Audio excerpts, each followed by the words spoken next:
मनाया जा रहा है? पाखंडवाद में, अम्बेडकरवाद में यही फर्क है। अच्छा। यहाँ से आप विचार लेकर जाएंगे। ये देश में एक तरफ तो वो लोग हैं जो तलवारें लेकर लगातार नंगा नाच कर रहे हैं। हाँ। अभी आपने देखा होगा बहुत सारे कार्यक्रम पीछे रहे, हाँ। तलवार निकाल कर लोगों ने कार्यक्रम किए। एक तरफ ये लोग हैं बाबा साहब अम्बेडकर के लोग, हम लोग हाँ। जो कलम हाथ में लेकर के कई लाखों की संख्या में पूरे देश के अंदर, क्या मैं कहूँ कि कई करोड़ की संख्या में पूरे देश के अंदर आज कलम के बल पर अपने कार्यक्रम भी मना रहे हैं और कलम के बल पर स्थापित भी हैं। अगर यहाँ के बहुजनों की देखा जाए कि किस धर्म के हैं, किस धर्म के? बहुत है सारे के सारे। कहाँ बहुत है? हिंदू धर्म बताया जाता है, बहुल्य आबादी है। कहाँ है मुझे दिखाओ ना, कहने से थोड़ी हो जाता है। ये देश बौद्धों का देश था, बौद्धों का देश है, बौद्धों का देश रहेगा। ऐसा राम राज्य हमें नहीं चाहिए। हम तो कलम युग के लोग हैं, हम कलम पर विश्वास करते हैं। बाबा साहब अम्बेडकर का ये युग है, यही युग चाहिए जिसमें जितनी क्षमता है वो क्षमता के हिसाब से अपनी हिस्सेदारी तय करेगा। उस पार्टी में आप चले जाइए, आप बलात्कारी हैं, आप आतंकवादी हैं, आप कुछ भी हैं, कितना गलत काम करते हैं, आप बीजेपी में जाइए, घुसिए, आपसे पाक और शुद्ध आदमी इस देश में नहीं होगा कोई। स्वागत है आपका AR न्यूज़ इंडिया पर। मैं हूं आपके साथ आकिल रजा।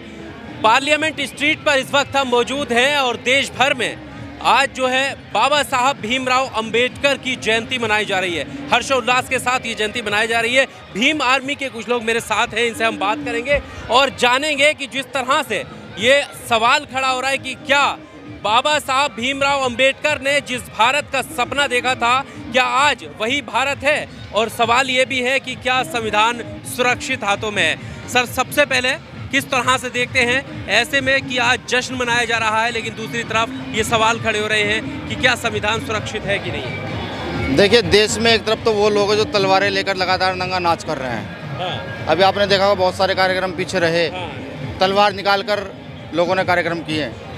एक तरफ ये लोग हैं बाबा साहब अम्बेडकर के लोग, हम लोग हाँ। जो कलम हाथ में लेकर के कई लाखों की संख्या में पूरे देश के अंदर, क्या मैं कहूँ कि कई करोड़ की संख्या में पूरे देश के अंदर आज कलम के बल पर अपने कार्यक्रम भी मना रहे हैं और कलम के बल पर स्थापित भी हैं। देखिए, देश तो असुरक्षित हाथों में, इसमें कहने की कोई बात है ही नहीं।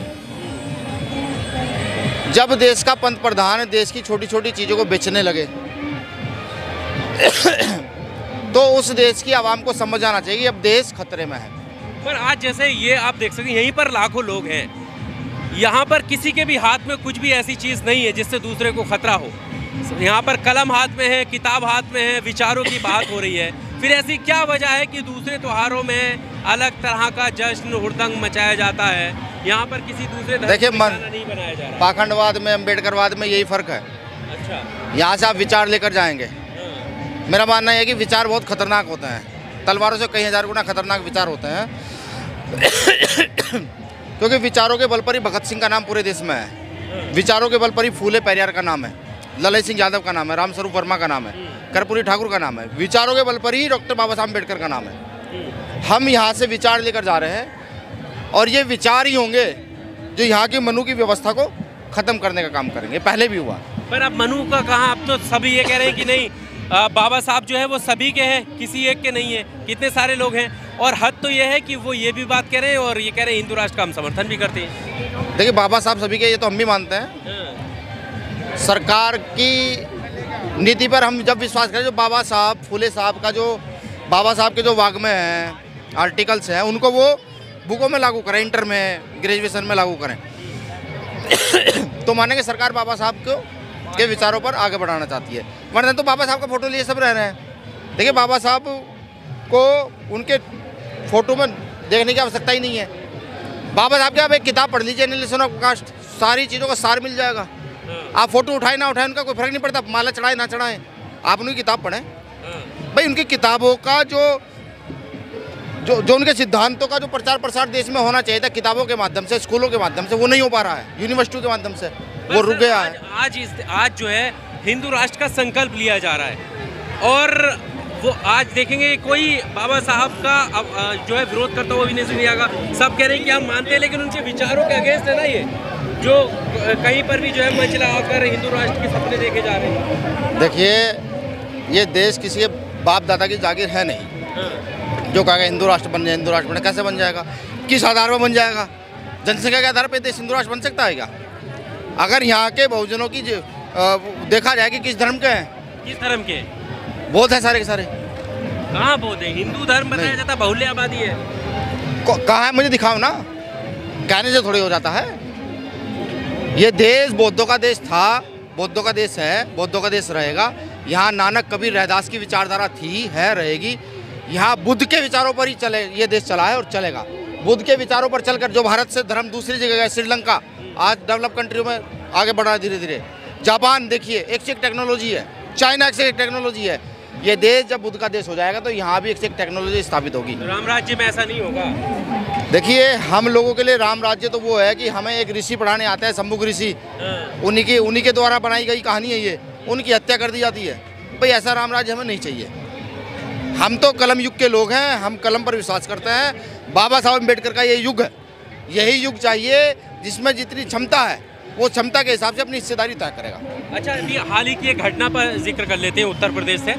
अभी सीएम योगी आदित्यनाथ ने एक स्टेटमेंट दिया कि वो जितने भी माफिया हैं उनको मिट्टी में मिला देंगे, और बीते दिन आपने देखा होगा कि ये अतीक अहमद के बेटे का एनकाउंटर हुआ है। किस तरह से देखते हैं ऐसे में जब ये सवाल खड़े हो रहे हैं कि संवैधानिक प्रक्रिया से नहीं गुजरा जा रहा है? देखिए, मैं सावरकर की बात करूँगा।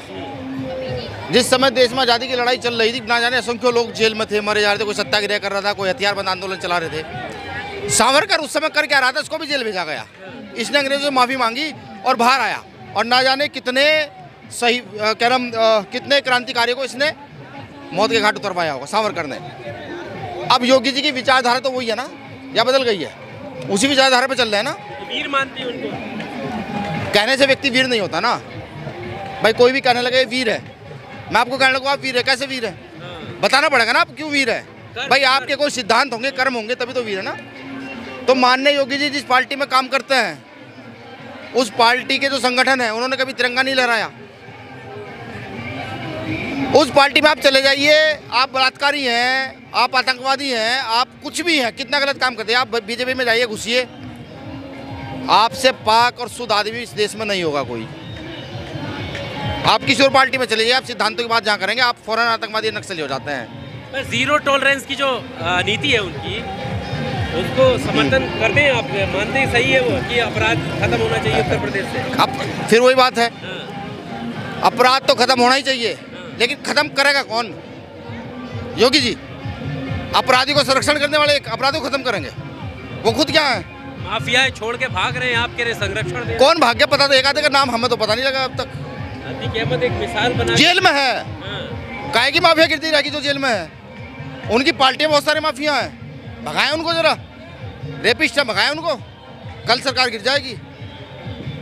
देखिए, सिद्धांतों की बात है। सिद्धांत अगर आपके मजबूत हैं, अगर आपके नानक रैदास कबीर के सिद्धांत हैं तो आप उस पर चलेंगे, और आपके सावरकर के सिद्धांत और राम के सिद्धांत हैं तो वो लोग उस पर चलेंगे। हम उन सिद्धांतों को नहीं मानते, हम बराबरी को मानते हैं, बराबरी के लोग हैं, उसी सिद्धांत पर चलने का प्रयास करेंगे। रही योगी जी की, मोदी जी की बात, बहुत कम समय बचा है। जब अन्याय अत्याचार बढ़ता है तो उसे रोकने के लिए लोग भी तैयार होते हैं। ये समय कहाँ बचा है? उन्होंने ऐलान कर दो दिया फिर से 300 पार। क्या? हाँ तो कर लेंगे ना इस बार, करेंगे इस बार। देखिए, हम तो मेहनत कर लोग पहले से मेहनत कर रहे हैं, रोकेंगे, पूरी ताकत से रोकेंगे, देखिएगा। कैसे रोक पाएंगे? बिल्कुल, बाबा साहब अम्बेडकर ने मत का अधिकार दिया, उसी से रोकेंगे। पर ये जो लोग मोदी जी नारा दे रहे हैं कि सारे विपक्षी दल एकजुट हो रहे हैं जो भ्रष्ट में सम्मिलित हैं, और जनता कह रही है कि मोदी को लाओ, ये कह रहे हैं मोदी को हटाओ। देखिए, देश सबसे बड़ी प्योरिटी है, फिलहाल देश खतरे में है। आपके चैनल के माध्यम से अपील करूंगा कि देश खतरे में है, सभी लोग एकजुट हो, और ये जो मनु की सरकार जो यहाँ पर है, इसको नस्ते नाबूद करने का काम देश तो सही है, सनातन को बचाना है, सनातन खतरे में है। सनातन खतरे में है? हमें नहीं पता लगा आज तक। नहीं, हमें नहीं पता है। कितने सारे आरोप। सनातन जब खतरे में ना, जब यहाँ कांग्रेस थी, सनातन जब खतरे में ना, जब यहाँ पता नहीं किस किस की सरकार रही।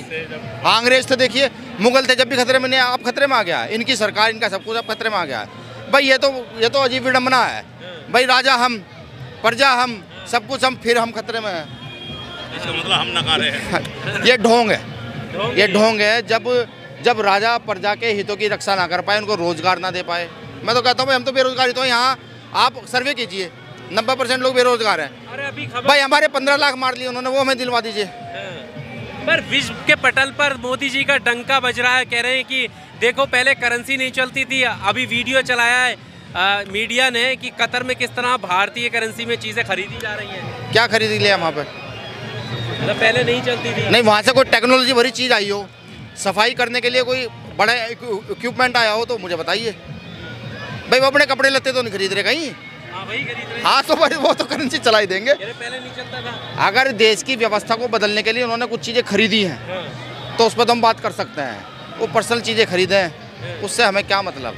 अच्छा, चलिए, अब क्या लगता है संविधान को लेकर जो सवाल खड़े? देखिए, आपके चैनल के माध्यम से सबसे पहले बाबा साहब अम्बेडकर की जयंती की बधाई, ठीक है। और सबसे मेरा अनुरोध है कि अपने मत का सही प्रयोग करना सीखें। अपने घर से एक बच्चे को भीम आर्मी का कार्यकर्ता जरूर बनाएं, जो बाबा साहब अम्बेडकर की विचारधारा, फूले पेरियार की विचारधारा, ललई की विचारधारा, रामस्वरूप वर्मा की विचारधारा, माननीय दीना भाना साहब की विचारधारा को स्थापित करने का काम करें। और एक अपील और, हम युवा हैं, भगत सिंह जैसे युवा हैं, अशफाकुल्ला खान जैसे युवा हैं, हम लोगों को मौका देने का काम करें। पूरी मजबूती से, पूरी ताकत के साथ इस देश में लड़ रहे हैं और जब तक खून है, जब तक जीवन है, तब तक लड़ते रहेंगे। शुक्रिया। जय। बहुत शुक्रिया हमारे साथ बात करने के लिए। तो भीम आर्मी और लगातार जिस तरह से सवाल खड़े हो रहे हैं उसका जवाब यहाँ देते हुए नजर आए हैं। इस वीडियो में सिर्फ इतना ही। कमेंट बॉक्स में आकर अपनी राय जरूर दीजिएगा। शुक्रिया। Subscribe now and press the bell icon. Never miss an update.